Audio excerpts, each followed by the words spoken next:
وقت تیزی سے آگے بڑھتا رہا اور اس میں بے شمار انوکھے واقعات پیش آئے۔ انہی میں قندیل کی شخصیت کے بہت سے پہلو نمایاں تھے۔ اس وقت وہ 12 سال کی تھی جب ستوت شدید بیمار ہو گئی۔ اسے خون کی الٹیاں ہونے لگی اور چند ہی گھنٹوں میں جان کے لالے پڑ گئے۔ اس کا چہرہ سفید پڑ گیا اور سانسوں کی آمد و رفت مدھم ہو گئی۔ پورا گھر شدید ہیجان میں مبتلا ہو گیا۔ ڈاکٹروں کی پوری ٹیم مصروف عمل تھی۔ نہ جانے کیا کیا کیا جا رہا تھا۔ یہ رؤس سکندر پر گشی تاری ہونے لگی تھی۔ ان کی سمجھ میں نہیں آ رہا تھا کہ بیوی کی زندگی کیسے بچائے۔ ہسپتال لے جانا ضروری نہ سمجھا گیا تھا کیونکہ تمام ہی بڑے ڈاکٹر کوشش کر رہے تھے اور گڑ پر ہی موجود تھے، لیکن ان کی کوششیں باآور ثابت نہیں ہو رہی تھیں۔ پورا دن گزر گیا، رات ہو گئی، ایک ایک لمحہ کوششوں میں صرف ہو رہا تھا، لیکن کوئی افاقہ نظر نہیں آ رہا تھا۔ ڈاکٹر بھی پریشان ہو گئے اور پھر انہوں نے متفقہ مشورہ دیا، اس سے زیادہ کچھ کرنا ممکن نہیں ہے۔ بہتر یہی ہے کہ انہیں بیرون ملک لے جانے کا بندوبست کیا جائے۔ بیچارے رؤس سکندر شدید پریشانی سے نڈال ہو گئے تھے۔ یہ اچانک مصیبت آن پڑی تھی، کچھ سمجھ میں نہیں آ رہا تھا۔ رات کے تقریباً 11:30 بجے تمام ڈاکٹرز ایک ایک کر واپس چلے گئے۔ گھر پر ہول سناٹا طاری تھا۔ ملازم جاگ رہے تھے لیکن ششتر مختلف گوشوں میں بیٹھے ہوئے تھے۔ کوئی کیا کرتا؟ رؤس سکندر کا ایک پاؤں باہر ہوتا تو دوسرا اندر۔ ستوت کو سنبھالنے کے لیے 2 ملازمیں مصروف عمل تھیں۔ غضنفر یار خان الگ پریشان بیٹھے تھے۔ بیٹے سے مشورہ کرنے لگے کہ اب بہو کو بیرون ملک لے جانے کا کیا بندوبست کیا جائے، نیز یہ کہ ان حالات میں سفر ممکن ہو سکے گا۔ ایک پریشانی تھی جس کا کوئی حل سمجھ میں نہیں آ رہا تھا۔ رؤس سکندر دیوانگی کے اس عالم میں باہر کھلی فضا میں نکل آئے اور وہ حیران پریشان گوشے میں جا بیٹھے کہ کیا کیا جائے، کیا نہ کیا جائے۔ راج دیو سے بھی فوری رابطہ ممکن نہیں تھا، لیکن رابطہ کر کیا ہوتا؟ یہاں ایسے بہت سے دوست موجود تھے جو سب کچھ کرنے کے لیے تیار ہو جاتے۔ راج دیو کو پریشان کرنا بے معنی تھا۔ بہت دیر تک یہ فیصلے کرتے رہے کہ کیا کرنا چاہیے، کس کو اطلاع دے کر بیرون ملک روانگی کا بندوبست کیا جائے۔ اس کے علاوہ اور کیا ہو سکتا ہے؟ بہتر ہے چند دوستوں سے مشورے کر لیا جائے۔ پریشانی کے عالم میں اپنے طور پر سبھی کوششیں کرتے رہے تھے اور کسی سے مشورہ نہ کر پائے تھے۔ اب یہ سوچا کہ یہ عمل کاٹ ڈالنا چاہیے۔ ابھی سوچ بچار میں مصروف تھے کہ گوشے کی جانب نظر اٹھ گئی اور انہوں نے قندیل کو دیکھا جو ایک درخت کے قریب بیٹھی کوئی چیز جڑ سے کھود رہی تھی۔ وہ چونکے ضرور، لیکن پریشانی کے عالم میں اس طرف توجہ نہ دے سکے۔ البتہ ان کی نظریں بے خیالی کے عالم میں قندیل کو دیکھتی رہیں۔ پھر شاید قندیل نے اپنا کام پورا کر لیا تھا کیونکہ وہ اپنی جگہ سے کھڑی ہو گئی تھی۔ پھر وہ اپنے ہاتھ میں کوئی چیز پکڑے ہوئے چوروں کی طرح دبے پاؤں کوٹھی کی جانب واپس مڑ گئی اور رؤس سکندر گردن جھٹک کر اندر کی طرف چل پڑے۔ مقصد یہی تھا کہ کچھ دوستوں سے مشورہ کریں۔ ایک بار پھر انہیں قندیل کے کمرے کے سامنے سے گزرنا پڑا۔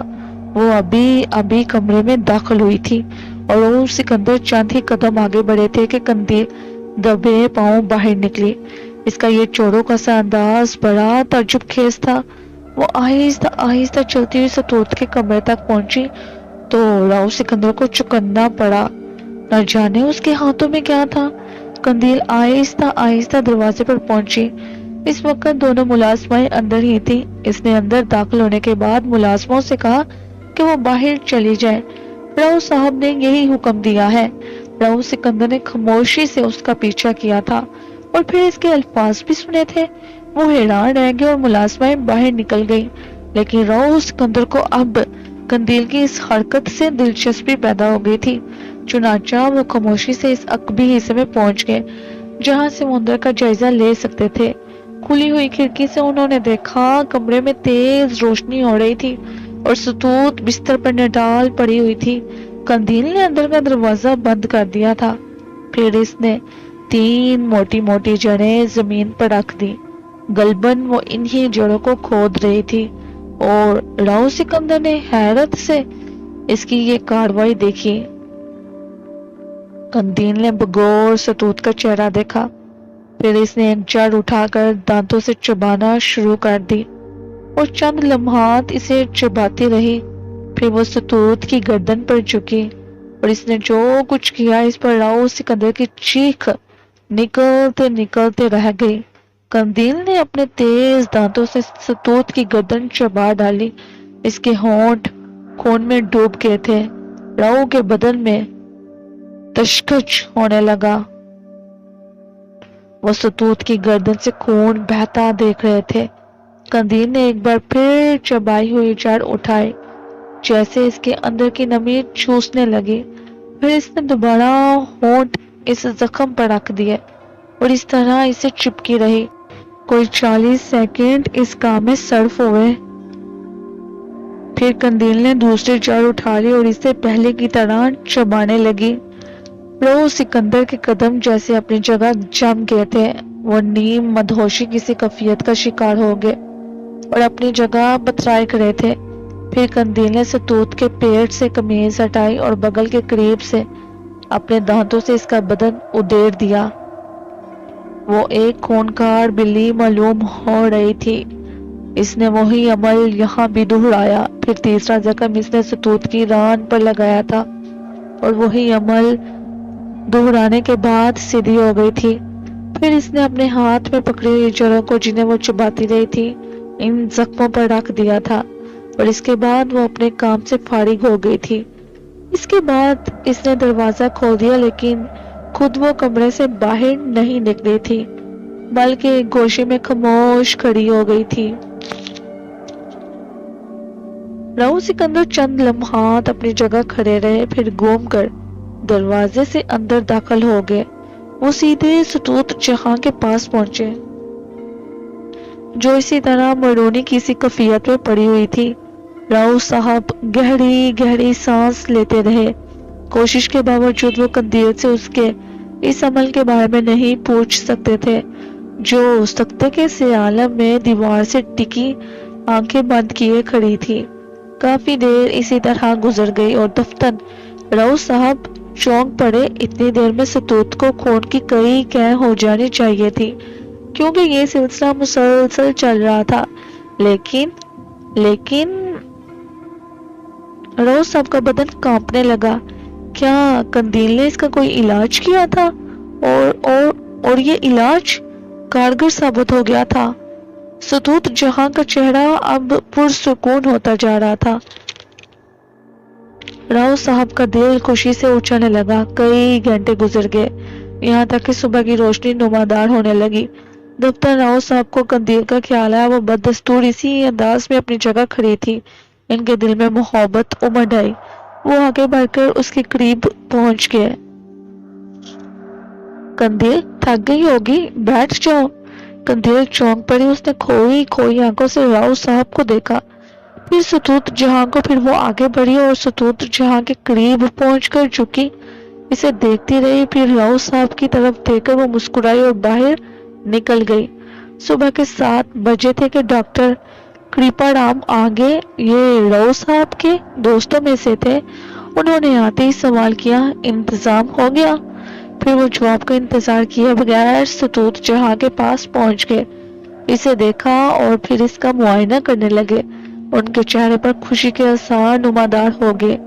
ان کی حالت تو بہتر ہے، الٹیاں رک گئی۔ ہاں، راؤ صاحب نے جواب دیا، چمکدار ہو گیا۔ ارے یہ زخم کیسا ہے؟ انہوں نے گردن کے زخم کو دیکھتے ہوئے کہا، بس ایسے ہی لگ گیا، پہلے تو نہیں تھا۔ ہاں، پہلے نہیں تھا، میرے خیال میں۔ کرپا رام نے نہ جانے اس زخم کے بارے میں کیا سوچ رہے تھے۔ پھر انہوں نے کہا، تمہاری کوئی دعا کارگر ہو گئی ہے راؤ، اب خون کا انتظام کر لو، باقی سب ٹھیک ہے۔ دوسرے اور ڈاکٹرز بھی آگے اور سب نے متفقہ فیصلہ دیا کہ اب حالت بالکل نارمل ہے۔ خون بدن میں داخل ہوگا تو کمی پوری ہو جائے گی، اور یہی ہوا۔ ستوت جہاں کی حالت قدرے بہتر ہوتی جا رہی تھی۔ تمام ڈاکٹرز اپنے اپنے کام کر رہے تھے، لیکن راؤ صاحب اصلیت جانتے تھے، قندیل اور صرف قندیل۔ مگر کیسے؟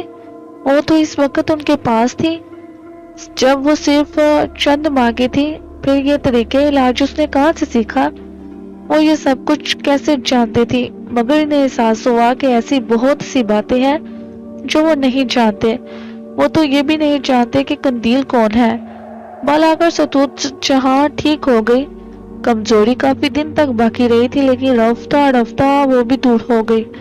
راؤ سکندر اپنے ذہن پر بہت سا بوجھ سنبھالے ہوئے تھے۔ جس وقت قندیل کو یہاں لائے تھے تو راؤ غضنفر کو اس کے بارے میں تھوڑی سی تفصیلات بتائی تھی۔ ستوت جہاں کو اس خیال سے کچھ نہیں بتایا تھا کہ کہیں وہ خوفزدہ نہ ہو جائے، بس ایسے ہی کچھ کہہ کر ٹال دیا تھا، اور اس طرح کہا تھا کہ ستوت جہاں مطمئن ہو گئی تھی۔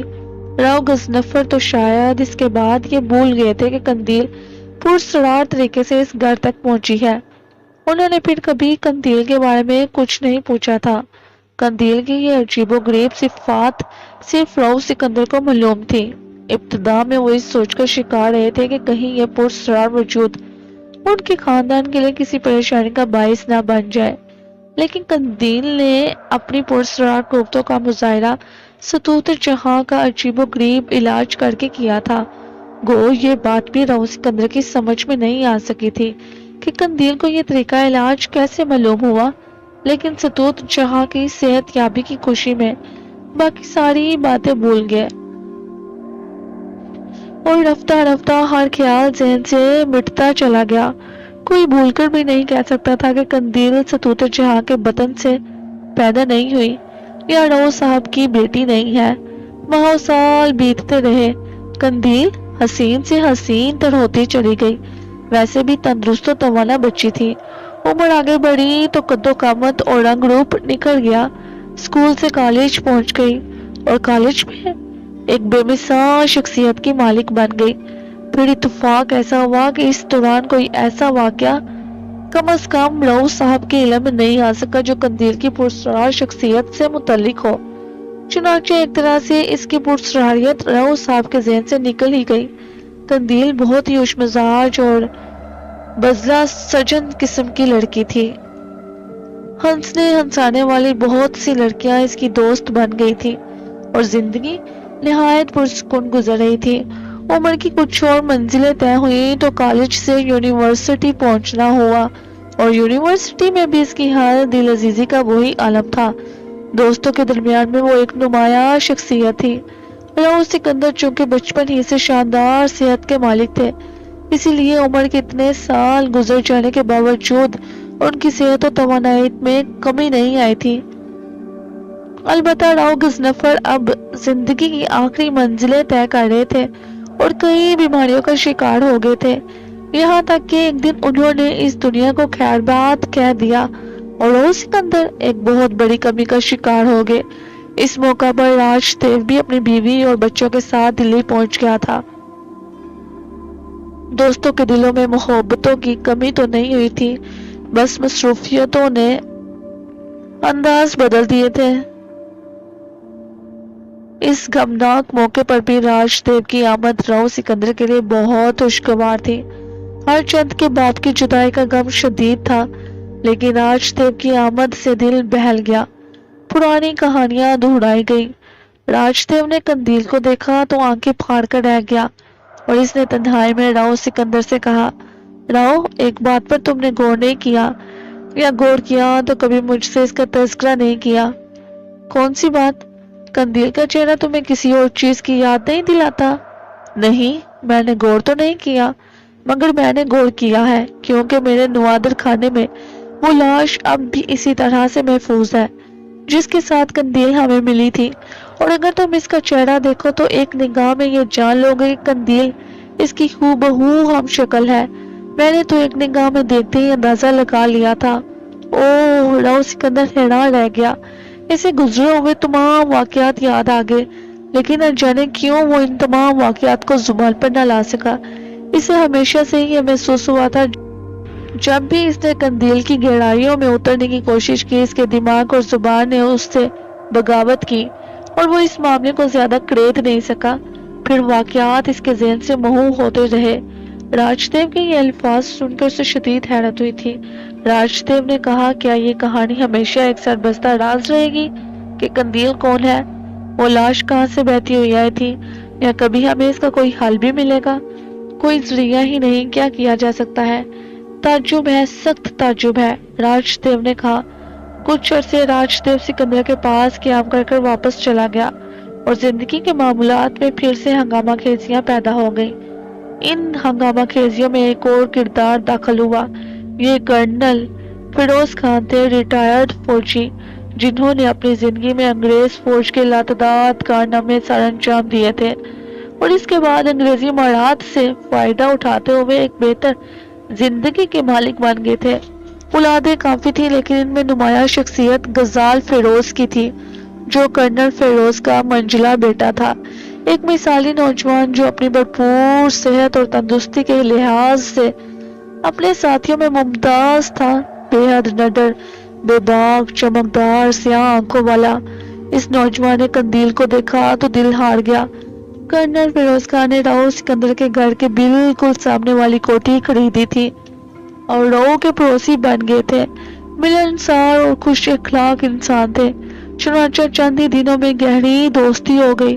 غزال کو اس یونیورسٹی میں داخلہ مل گیا تھا جہاں قندیل پڑھتی تھی۔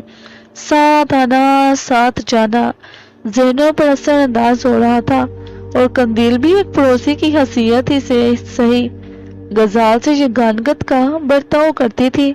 یونیورسٹی میں ان کی کہانیاں مشہور ہو گئی، لیکن نہ غزال نے ان کی پرواہ کی اور نہ قندیل نے۔ دونوں اکثر ساتھ دیکھے جاتے تھے۔ غزال کے فرشتوں کو بھی گمان نہیں تھا کہ قندیل کی زندگی میں کوئی ایسا انوکھا راز پوشیدہ ہے جو ناقابل یقین ہوگا۔ وہ اسے راؤ سکندر کی اکلوتی بیٹی ہی سمجھتا تھا۔